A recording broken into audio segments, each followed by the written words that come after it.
everyone, the purpose of this video is to show you how to use happyforks.com.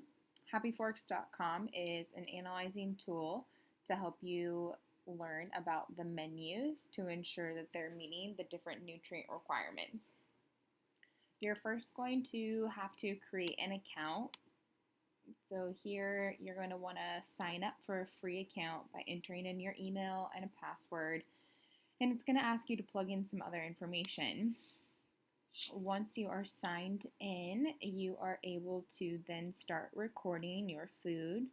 So you're going to type out everything individually, item by item on the menu. So for example, you're going to, if you have breakfast, maybe look up toast, and you can search by using bread.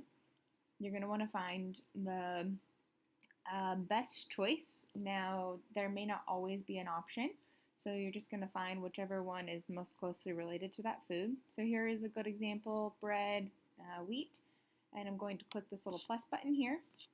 Now, I'm going to want to make sure to click on this diary, and then I can use this drop-down menu to change the portion. So let's say I had 2 slices of toast, so I would change that value to 2.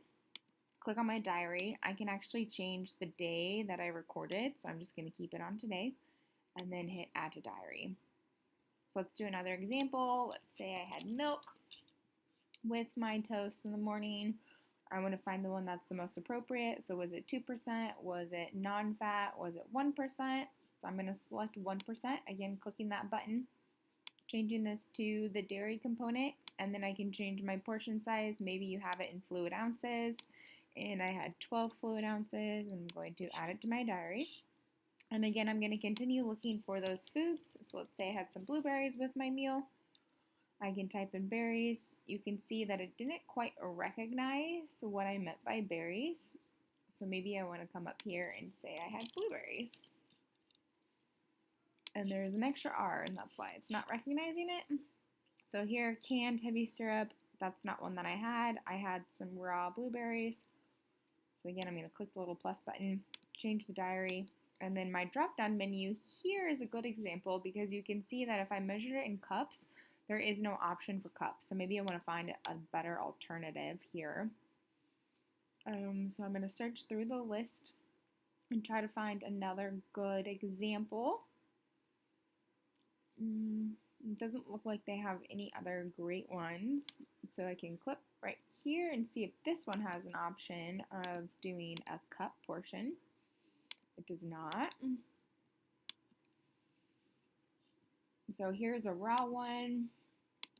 There we go, cups. Let's say I had 1 cup, add to my diary. So you can see that sometimes it requires you to look a little bit harder.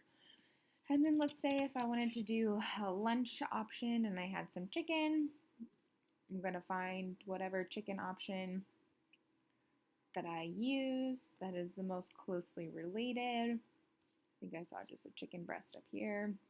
So this is chicken breast prepared. I'm going to add it to my diary, and let's say I measured it based off of ounces, and I had 3 ounces. So I had 3, oops, I keep messing that up. I had 3 ounces. I'm going to add it to my diary, add to diary, and then I'm just going to continue to do this. So let's say I had rice, rice cake, no, but maybe I had actual brown rice, so this looks like it would be a good close related option. I'm going to change it to my diary and add to diary.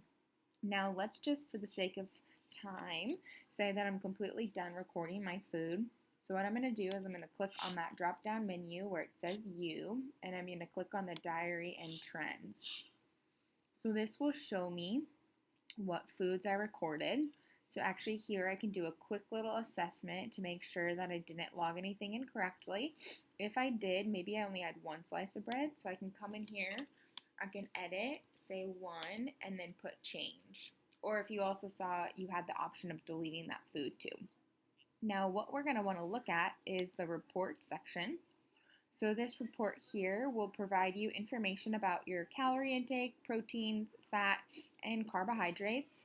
And then it's going to give you a breakdown of what percentage of your overall diet followed those 3 macronutrients. And then to find the vitamins and minerals, you can scroll down here and you can see the vitamin C had 14.7 milligrams for the day, where vitamin A had 824 international units per day. Calcium, there was 750 milligrams for the day. Now, it is important when you're looking at this percent value here, where it says 404% for vitamin B6. Basically, what that's saying is that for that day, my menu provided 404% of my 100% requirement. And then vitamin E, for example, I barely met over 50% of my daily needs. Now remember, if you did this for your personal weight and age and gender, that value does not apply to other people who you're going to be analyzing. So if you're analyzing a teenager or if you're analyzing a child, we need to look at this number, right here, 14.7 milligrams, and compare it to the dietary reference intake for that age and that gender. We don't want to look at the percentages here because this percent is based off of my needs as a female and an older adult. So that would not be appropriate for children, for example. So you're going to want to attach this to your assignments. So all we're going to do is we're going to create a PDF. And the way I do that is I print. So I'm going to do a print preview here. And then depending on how your computer looks, I can click on more options. And then I can open it up in PDF view. And from here, I can save the PDF and I'll attach this PDF with my assignments.